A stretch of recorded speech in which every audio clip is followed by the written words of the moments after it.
공주영은 17살이 되었고 아버지 어머니 일사정으로 인해 혼자 자취하게 되었다. 그래서 자취방에 이삿짐을 옮기고 있었는데 그때 자신의 짐에서 떨어진 한 장의 그림을 발견하게 되고 그 그림엔 어떤 여자아이의 그림으로 보이는 그림이 그려져 있었다. 이게 뭔가 싶은데 뒤에는 자신의 이름이 써있고, 그런데 그 순간 그림에서 튀어나오기라도 한 듯한 한 여자애가 자신의 앞으로 유유히 걸어가는 걸 보게 되었다. 공주영은 대체 어떻게 된 것인지 영문을 모르겠다. 다음날 학교 첫 등교를 위해 이경우와 버스에 탔는데 버스비를 안 가져와서 난감한 상태였다. 그런데 갑자기 뒤에서 어제 봤던 그 여자애가 자신의 버스비까지 내주더라. 공주영은 그 순간 그 여자애에게 반했다. 게다가 이 여자애와도 같은 학교이다. 이름은 왕자림. 자신과 천생연분이라는 생각이 들었다. 그러나 왕자림의 마음을 사려고 아무리 적극적으로 해봐도 계속해서 차갑게 밀어내기만 할 뿐이었다. 공주영은 노력하다 보면 언젠간 자신의 마음을 알아줄 것이라고 굳게 믿었다. 막상 거절은 차갑게 하지만 그래도 싫다고는 직접 표현하지 않았으니까. 그래서 마음을 굳게 먹고 수련회 가서 고백하기로 한다. 그런데 오히려 역효과가 났고 왕자림은 공주영을 더 기피하기 시작한다. 대체 뭐가 문제인지 모르겠다고 생각하다가 우연히 왕자림이 하는 말을 듣게 된다. 불쌍해서 상대해주는 거라고. 그 말에 충격먹은 공주영은 더 이상 자신은 왕자림과 될 수 없다는 좌절감에 빠지고 그렇게 점점 왕자림을 멀리하려고 한다. 하지만 왕자림이 다시 공주영에게 너 불쌍한 거 아니고 너 싫어하는 것도 아니라고 말해줘서 공주영은 다시 왕자림에 대한 마음을 접지 않고 적극적으로 대하기 시작한다. 그리고 5월 14일 로즈데이에 고백하기로 결심한다. 생각했던 그림은 아니었지만 공주영은 왕자림과 본격적으로 사귀게 된다. 하지만 이제부터는 행복한 일만 남았을 거라고 생각했던 거와는 다르게 왕자림의 태도는 전혀 바뀌지 않았다. 오히려 더 차가워졌고 타이틀만 남자친구일 뿐이었다. 그래도 사귀는 것만으로도 행복한 공주영은 보다 더 왕자림에게 노력하며 마음을 사려고 했지만 왕자림은 그럴 때마다 더욱더 차갑게 대하고 벽을 세웠다. 이를 본 친구들은 공주영이 딱해 보였는지 계속해서 왕자림과의 자연스러운 데이트를 하도록 만들어 주었다. 그러다 보니 공주영네와 왕자림네 친구들이 모두 자연스럽게 다 친해지게 되었고 이들은 그렇게 한 무리로 같이 자주 놀게 되었다. 그러다가 한 사건이 터진다. 공주영이 왕자림의 핸드폰을 마음대로 열어보려고 시도한 것. 남친이 보는 게 왜 잘못된 거냐고 하는 공주영과 가족도 안 보는 내 핸드폰을 네가 뭔데 만지냐는 왕자림의 의견이 대립했고 결국 이때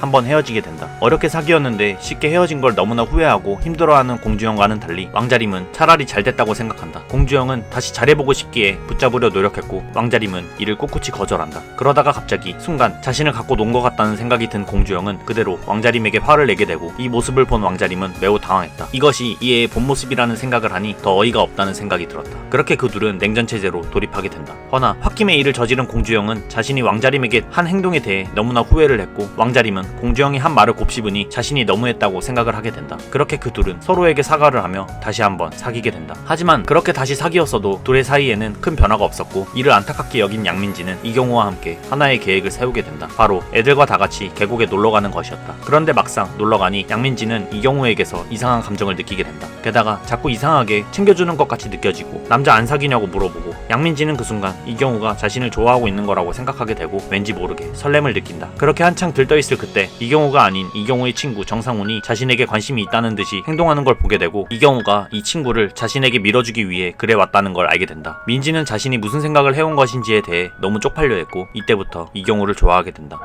계곡에 갔다 오고 나서도 별 진전이 없던 공주영과 왕자림의 사이였다. 공주영은 다른 커플들의 달달함을 볼 때마다 너무 부러웠고 자신도 그러하고 싶다는 생각이 들었다. 그래서 왕자림을 PC방으로 부른다. 그런데 잠시 후 왕자림이 PC방에 도착하고 나서 전 남친을 만나게 되는데 그 전 남친은 공주영과도 친분이 있는 PC방 알바 형이었다. 이 남자의 이름은 최정우. 최정우를 본 왕자림은 그대로 PC방을 나가버리고 공주영은 왜 그런 것인지 알기 위해 왕자림을 잡아 물어본다. 허나 아무 말도 안 하는 왕자림이기에 공주영은 그야말로 미칠 지경이었고 왕자림은 내 일이니까 내가 알아서 하겠다는 식으로 공주영에게 나중에 얘기하자고 하며 자리를 피한다. 저 형과 왕자림 사이에 대체 무슨 일이 있길래 그러는 건지 도무지 감도 잡히지 않고 남자랑 만난 적도 없다고 했는데 대체 어떻게 된 영문인지 모르겠는 공주영. 아무리 연락을 해도 왕자림은 카톡을 읽지도 않았으며 답장도 하지 않았고 공주영은 더 이상 왕자림에게 자신이 아무것도 아닌 존재라는 식으로 생각하게 된다. 이제 헤어져야 하는 건가? 라는 식으로 말이다. 그렇게 지쳐갈 때쯤 한 통의 전화가 온다. 그 전화의 주인공은 양민지였고 양민지는 최정우와 왕자림의 이전 일에 대해서 귀띔을 해준다. 대충 일이 어떻게 된 일인지 알게 된 공주영은 최정우와 싸우게 되고 다시 왕자림에게 먼저 다가간다. 그동안 아무 말도 하지 못해서 공주영에게 미안해하고 있던 왕자림은 최정우와 무슨 일이 있었는지에 대해 솔직하게 털어놓게 되고 이 둘은 다시 한번 위기를 벗어나게 된다. 그리고 이 날은 이 둘이 사귄 지 100일이 되던 날이었다. 이때부터 조금은 왕자림도 공주영에게 마음을 열기 시작하고 공주영을 남자친구로 슬슬 인정하기 시작한다. 그리고 이 시점부터 양민지는 이경우를 향한 마음이 점점 더 끓기 시작한다. 이경우의 주변에 있는 여자애들이 눈에 거슬리기 시작한다. 특히 중학교 동창이라는 이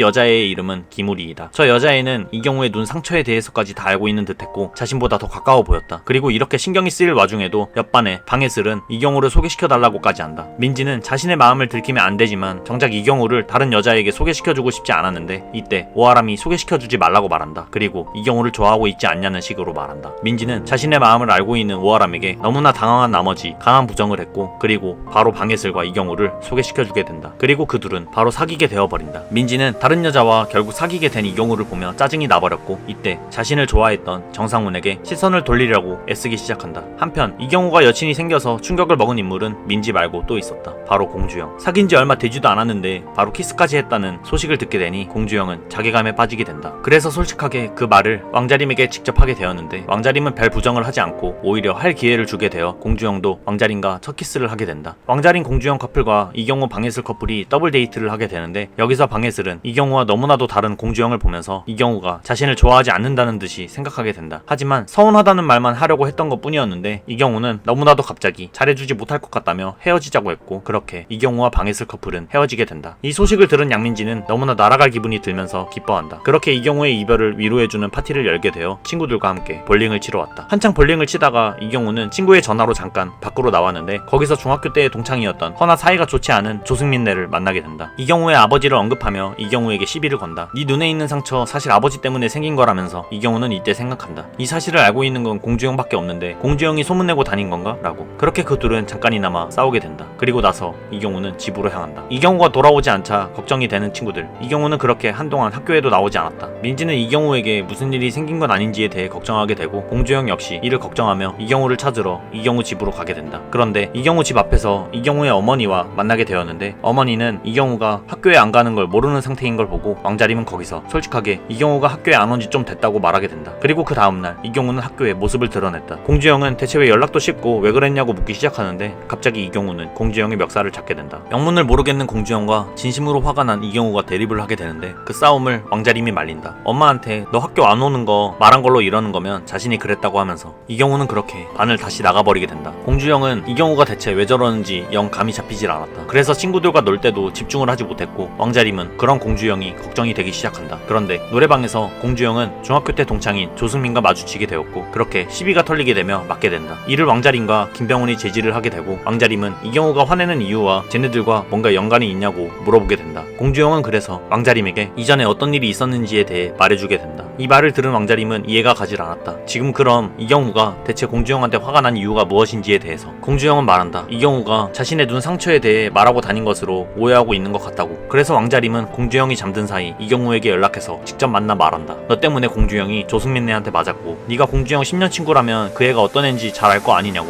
공주영이 말한 거 아니라고. 공주영이랑 화해하라고. 이 얘기를 들은 이경우는 조승민네를 찾아가게 되는데 거기에는 이경우의 첫사랑인 남유리 또한 있었다. 조승민과 한판 붙게 되다가 그만 큰 상처를 입게 되었고 이를 남유리가 케어해주게 된다. 그렇게 병원에 와서 남유리는 이경우에게 고백을 하게 되는데 이경우는 미안하다고 거절을 하게 된다. 어쨌든 병원을 나와 이경우는 공주영네를 찾아가 공주영과 다시 화해를 한 후 이 둘은 이전과 같은 친한 친구 사이를 이어가게 된다. 점점 왕자림과 공주영은 이제 좀 연인 같은 모습을 보이고 있는데 또 하나의 사건이 터지게 된다. 바로 크리스마스 이브날 왕자림은 공주영과 단 둘이 노는 것이 아닌 친구들과 같이 노는 걸 선호하고 공주영은 단 둘이 놀고 싶어 한다는 점. 이전보다 분명 많이 좋아진 건 사실이나 아직도 자신을 창피해하고 남친으로 인정 안 하는 그런 모습들을 보이니 공주영은 참고 있었던 힘듦이 터지는 순간이 온 것이다. 자신보다 친구들을 더 위하는 왕자림에게 서운한 나머지 먼저 집에 가려고 하던 그 순간 왕자림은 이전과는 다르게 자신이 널 좋아하고 있다는 감정을 조금은 표출하기 시작했고 이를 들은 공주영은 왕자림의 저 표현이 그래도 처음과는 다르게 굉장히 많이 발전했다는 생각과 많이 노력하고 있는 것이라는 생각이 드니 또다시 화가 나고 서운했던 마음이 사르르 녹으며 그렇게 그 둘은 또다시 찾아온 위기를 잘 이겨내게 된다. 그렇게 시간이 지나 겨울방학에 친구들과 함께 김병훈네 할머니 댁에 왔는데 거기서 양민지는 친구들이 자꾸 정상훈과 자신을 밀어주려고 하는 모습에 매우 불편해했고 심지어 자신의 짝사랑 대상인 이경우마저 저러고 있어 화가 치밀어 올랐다. 그러나 정상훈만은 자신을 감싸주고 배려해주는 모습을 보여 민지는 정상훈에게 자신이 조금 더 노력하자는 식으로 마음을 먹는다. 그래서 그 후로 민지는 상훈이와 연락을 주고받으며 지냈다. 그런데 어느 날 우연히 시내에서 마주치게 되었는데 이때 갑자기 정상훈의 친구로 보이는 한 남자애가 왕자림에게 말을 걸어왔고 공주영은 앞으로 닥칠 일에 대해서 전혀 예상하지 못한다.